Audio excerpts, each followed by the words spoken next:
이사야서 23장 1절부터 12절까지의 말씀 제가 읽고 말씀 나눕니다. 두로에 관한 경고라. 다시스의 배들아, 너희는 슬피 부르짖을지어다. 두로가 황무하여 집이 없고 들어갈 곳도 없으며 이 소식이 기띔 땅에서부터 그들에게 전파되었습니다. 바다에 왕래하는 시돈 상인들로 말미암아 부유하게 된 너희 해변 주민들아, 잠잠하라. 시올의 곡식 곧 나일의 추수를 큰 물로 수송하여 들였으니 열국의 시장이 되었도다. 시돈이여, 너는 부끄러워할지어다. 대저 바다 곧 바다의 요새가 말하기를 나는 상고를 겪지 못하였으며 출산하지 못하였으며 청년들을 양육하지도 못하였으며 처녀들을 생육하지도 못하였다 하였습니다. 그 소식이 애굽에 이르면 그들이 두로의 소식으로 말미암아 고통받으리로다. 너희는 다시스로 건너갈지어다. 해변 주민아, 너희는 슬피 부르짖을지어다. 이것이 옛날에 건설된 너희 희락의 성 곧 그 백성이 자기 발로 먼 지방까지 가서 머물던 성읍이냐? 멸관을 씌우던 자여, 그 상인들은 고관들이요 그 무역상들은 세상의 존귀한 자들이었던 두로에 대하여 누가 이 일을 정하였느냐? 만군의 여호와께서 그것을 정하신 것이라. 모든 누리던 영화를 욕되게 하시며 세상의 모든 교만하던 자가 멸시를 받게 하려 하심이라. 딸 다시스여, 날같이 너희 땅에 넘칠지어다. 너를 속박함이다 지는 없으리라. 여호와께서 바다 위에 그의 손을 펴사 열방을 흔드시며 여호와께서 가나안에 대하여 명령을 내려 그 견고한 성들을 무너뜨리게 하시고 이르시되, 너 학대받은 처녀딸 시도나, 내게 다시는 희락이 없으리니 일어나 기띔으로 건너가라. 거기에서도 네가 평안을 얻지 못하리라 하셨느니라. 아멘. 여러분이 오늘 23장 앞부분을 쭉 듣고 계시면 좀 익숙한 단어들도 나오고 또 익숙하지 않은 그런 지명들도 나올 것입니다. 두로는 우리가 잘 알고 있는 두로와 시돈이라고 하는 페니키아 문명의 중심지입니다. 페니키아 문명을 우리가 자료를 조사하면 다 나오기 때문에 제가 자세하게 말할 필요는 없고요. 이 문명은 고대에 이 지중해 전체를 상대로 무역을 하던 아주 부유한 문명과 나라였습니다. 이 페니키아 문명과 관련된 사람은 다윗입니다. 두로 왕 히람하고 연결해서 목재를 많이 가져왔죠. 솔로몬이 또 이 두로 왕하고 연결해서 목재를 가져와서 하나님의 성전을 지었습니다. 지금의 레바논이 시돈과 두로 땅입니다. 그 땅은 가나안 민족이 해안가에 살면서 건설한 도시들입니다. 따라서 아주 오래전부터 있었던 도시들이고, 가나안 민족 중에 이 민족들만 전 지중해를 상대로 무역을 했던 특이한 경향을 가진 민족이었습니다. 이들이 가진 특징 몇 가지만 얘기합니다. 첫째는 대단한 우상 숭배자들입니다. 우상에 관하여서는 둘째가라면 서러워할 정도로 어떤 면으로 보면 가장 악하고 가장 사악하고 가장 인간의 욕망을 극대화시킨 우상들을 섬겼던 민족이 바로 이 두로와 시돈입니다. 뿐만 아니라 상술이 대단히 뛰어났습니다. 요즘 우리가 흔히 얘기하는 어떤 장부를 기록할 때 쓰는 모든 상술의 기록이라든가 무역의 기록들, 이런 방법들이 다 이 사람들에 의해서 개발될 정도로 대단히 뛰어났던 민족입니다. 알파벳을 온 지중해에 퍼뜨렸던 민족입니다. 그리스, 히라보 말, 라틴어, 영어, 또 우리가 알고 있는 스페인어 등등등의 모든 언어들이 다 이 사람들의 알파벳으로부터 출발했습니다. 대단하죠. 문자적으로나 문명으로나 또는 상술이나 무역이나 부여나 모든 면에서 자랑할 만했습니다. 지금이 아마 중국처럼 그렇게 자기를 뽐내고 자기가 최고라고 생각하고 모든 것이 우리로부터 출발했다. 중국은 다 그렇게 얘기하지 않습니까? 우리나라 것도 다 자기들이 만들어냈다고 그렇게 얘기하지 않습니까? 그거는 과거에 그들이 많은 것들을 만들어냈기 때문에 모든 것은 다 자기로부터 출발했다고 믿는 그런 교만함이 있는 것이죠. 그런 교만함처럼 이 두로와 시도는 그 당시 페니키아 문명의 핵심이었고 모든 문명을 자기들이 다 주도하고 있다라고 그렇게 얘기를 했습니다. 그들은 애굽의 물건을 갖다가 저 멀리 팔았고 소아시아의 물건을 받아다가 저 멀리 또 팔았고 또 저 아프리카에서 물건을 가져다가 팔았고 그들의 손과 발을 안 간 곳이 없고 손대지 않은 것이 없을 정도였습니다. 최근에 문명으로 따지면 영국이 19세기에 그랬고 20세기 들어와서는 어쩌면 지금까지 미국이 그런 일을 하고 있다라고 얘기할 수 있는 비근한 예를 제가 들어드립니다.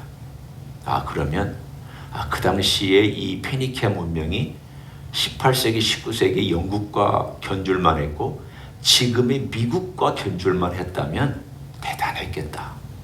그렇게 여러분이 생각하시면 됩니다.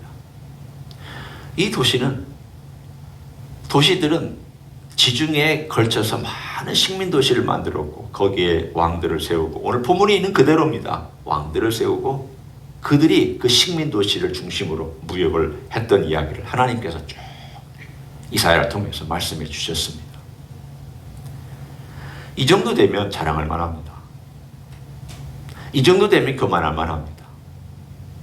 하나님께서 이사야뿐만이 아니라 에스겔에서도 이사야에서는 14장에 그런 메시지가 나오고 에스겔에는 28장에 비슷한 메시지가 나옵니다.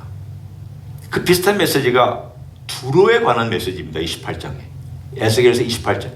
오늘 여기서 나와 있는 이 두로라고 하는 나라에 대해서 에스겔도 예언을 합니다. 그런데 그 에스겔서 28장에서 예언할 때에는 거기에 사탄이라고 하는 강력한 세력에 대해서 계명성에 대한 이야기가 등장을 합니다. 오늘 그 이야기 우리는 오늘 뭐 다 다루지는 않겠지만 그 핵심에 있는 이 두로가 어떻게 멸망하는지 그리고 이 가지고 있는 두로의 특징은 뭔지를 우리가 보기 원합니다. 일단 두로에 대해서 한 단어가 모든 것을 다 대변하고 있습니다. 16절을 보십시오. 잊어버린 바 되었던 너 음녀여. 음녀라고 표현합니다. 왜 음녀라고 표현했는가?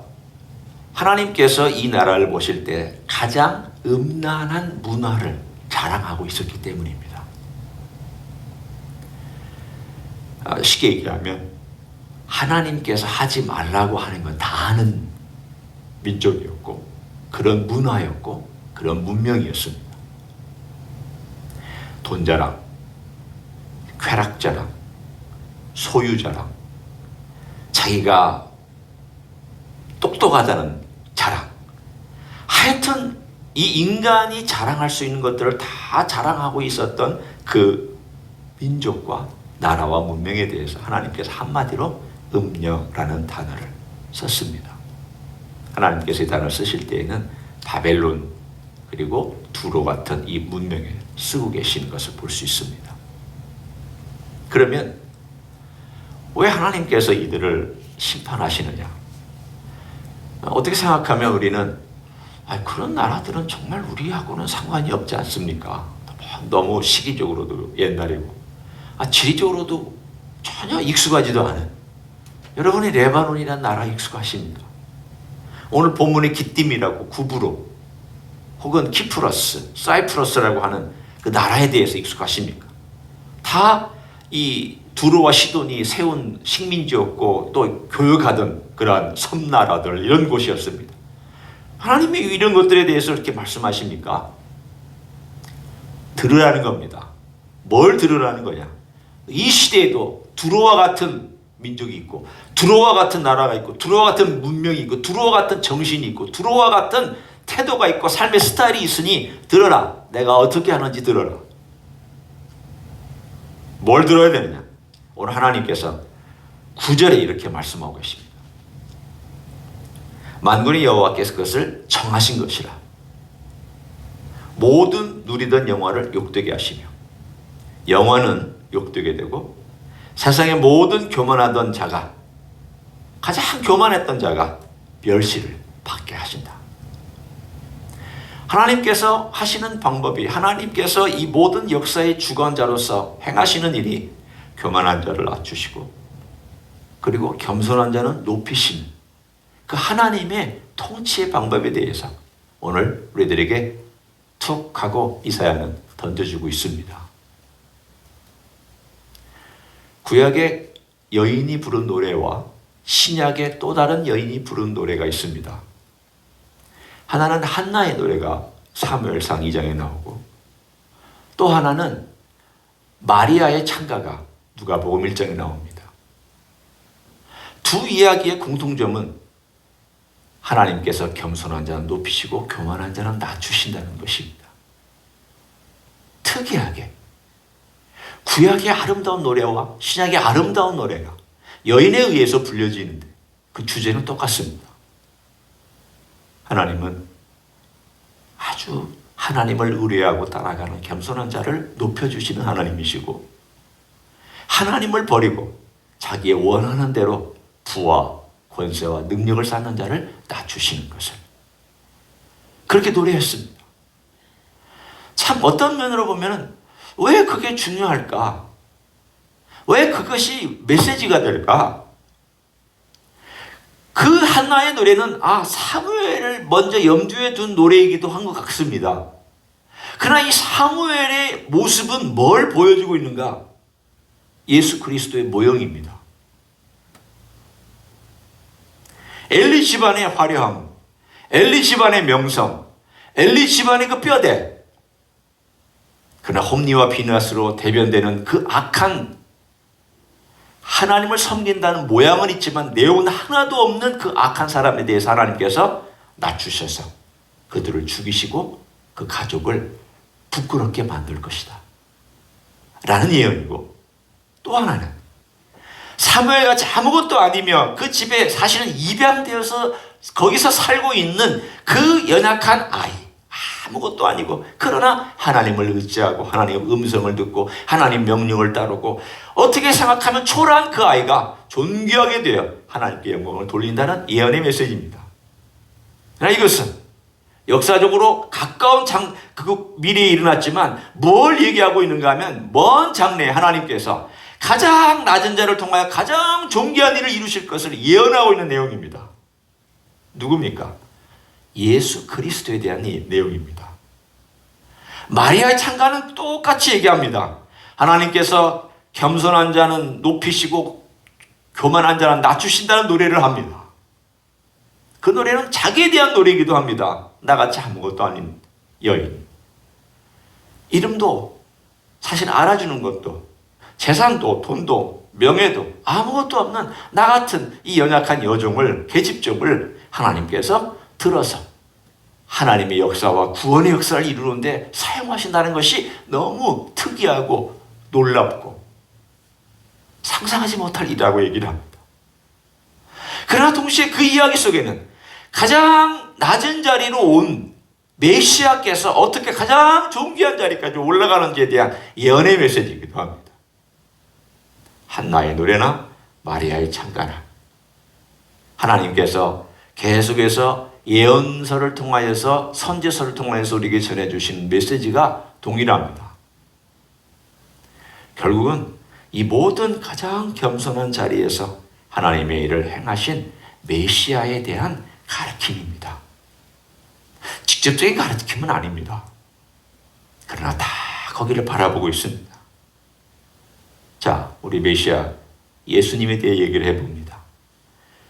두루가 가지고 있었던 것을 예수님은 가지고 계셨느냐? 예수님 돈 있었느냐? 예수님 무역하셨느냐?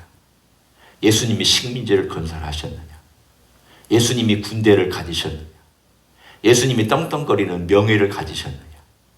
예수님께서 다른 사람이 존귀하게 여길 만한 그런 화려한 옷을 입으셨느냐? 예수님께서 두루와 시돈이 자랑하던 그런 놀라운 세상에 영향력을 끼치는 그러한 삶을 사셨느냐? 제가 지금 영향력이라고 얘기하는 것은 와 정말 멋있다, 아름답다, 화려하다, 번쩍번쩍거린다 그런 영향력이었느냐? 다 아니었습니다. 예수님은 가장 낮은 자리, 가장 가난한 자리, 가장 겸손한 자리, 가장 사람들이 가기 싫어하는 자리, 십자가, 심지어는 십자가에서 가장 부끄러운 모습으로, 가장 창피하고 수치스러운 모습으로 제자들은 다 도망가고 모든 사람들은 혀를 끌끌 차고 군인들은 침을 뱉고 그 옷은 벗겨지고 그의 머리에는 면류관을 쓰고 이런 모든 내용들을 보면은 이 세상이 추구하는 것과는 전혀 딴판이고 전혀 반대인 자리로 가 계시는 가장 낮은 자리에 계신 분을 볼 수 있습니다. 왜 하나님께서 이걸 보여주시느냐? 내가 원하는 것은 이게 아니고 이거다라는 겁니다. 내 아들을 보라는 겁니다. 예수님은 우리의 삶 속에서 우리의 죄를 구속하고 용서해 주시기도 오셨습니다. 핵심 메시지입니다. 그러나 동시에 보여주신 건 뭐냐면 하나님 앞에서 겸손한 삶에 대한 샘플도 보여주십니다. 인류들아 들어라, 봐라. 너희들께 추구하고 너희들께 영향력을 행사하고 너희들께 의지하고 있는 것들이 얼마나 허망한 것이냐. 이거 다 허망한 것이다. 두로를 보아라, 시돈을 보아라, 바벨론을 봐라. 어떻게 된 거냐? 다 멸망한 거 아니냐? 그러나 가장 낮은 곳에서 아무것도 가지지 있지 않은 바로 그 존재가 어떤 일을 행하였느냐? 하나님은 계속 우리들에게 이 정하신 이야기에 대하여 내가 이들을 심판하고 정한 것은 너희들이 그 심판만 보지 말고 그 심판의 배후에 이것들이 참 허망하구나. 이것 의지하지 말라고 하시는구나. 그럼 내가 뭘 의지해야 되나? 하나님께서 이 땅에 보내주신 메시아, 가장 가난하게 오셨지만 가장 존귀한 분이며 가장 낮은 자리에서 순종하셨지만 가장 하나님의 뜻을 이루신 분이며 모든 것에 가장 부끄러운 자리까지 가셨지만 그러나 모든 인류를 위한 길을 걸어가셨던, 정말 핵심으로 인류를 위한 길을 걸어가셨던 그분을 바라보라고. 그 메시지입니다. 오늘 우리는 다시 한번 내가 추구하는 게 뭘까? 내가 지금 뒤쫓아가고 있는 게 뭘까? 뭘 뒤쫓아가고 있을까? 우리 주님께서 걸어가신 그 길을 내가 뒤쫓아가지 아니하면 내가 이 세상에서 보이는 것이나 이 세상에서 추구하는 것들, 이러한 것들은 결국 나를 덮칠 겁니다. 나를 힘들게 할 것입니다. 이상한 것이 다 나쁘다는 얘기가 아니라 거기에 우리의 삶에 너무 많은 에너지와 너무 많은 걱정과 너무 많은 열심을 가지고 있을 때 그것이 얼마나 나를 배반할 수 있느냐. 두로와 시돈이 보여주는 내용입니다. 주님께로 다시 한번 우리의 관심과 열정과 삶을 집중하기 원합니다. 하늘의 왕께서 이 땅의 가장 낮은 자리까지 내려오셔서 우리를 위해서 기꺼이 희생하신 그 마음이 우리 가운데 와 있을 때 우리도 이 세상에서 이겨낼 수 있고 환난과 역경도 극복할 수 있고 좌절도 떨치고 일어설 수 있으며 이런 주님 나를 도와주시는 힘 가지고 오늘 하루도 살아갈 수 있는 줄로 믿습니다. 그렇게 살아가시기를 예수님의 이름으로 간절히 축원합니다. 기도하겠습니다. 고맙습니다. 가장 높은 자리에서 가장 낮은 자리까지 내려오셨습니다. 가장 겸손한 자리까지 오셨습니다. 우리를 위하여, 우리를 구원하시기 위하여 이 땅에 오신 예수님 감사합니다. 이 땅의 화려한 것과 멋진 것과 풍성한 것들과 남들이 볼 때 부러운 것들과 가진 것들이, 그것을 의지하고 사는 것들이 얼마나 허망한 것인지를 오늘의 메시지를 통하여 또한 보여주시니 감사를 드립니다. 우리는 주님을 바라보기 원합니다. 주님 의지하기 원합니다. 아무것도 없이 오셨던 예수님께서 가장 위대한 일을 이루셨던 것을 바라보며 우리 또한 주님의 마음을 담고 주님의 마음을 따라가고 주님의 은혜를 구하면서 걸어가는 하나님의 종들이 될 수 있도록 축복하여 주시옵소서. 이제는 우리 구주 예수 그리스도의 은혜와 하나님 아버지의 극진하신 사랑과 성령 하나님 교통하심의 역사가 이 땅 위에 높은 것들을 바라보면서 부러워하지 않고 오히려 낮은 자리, 겸손한 자리, 주를 의지하며 주님 길을 따라가기를 소원하는 이 자리에 참여한 모든 종들 위에와 주임지 히스교회 위에와 이민교회들과 한국교회들과 선교사님들 위에 이제부터 영원히 함께 하실지어다. 아멘.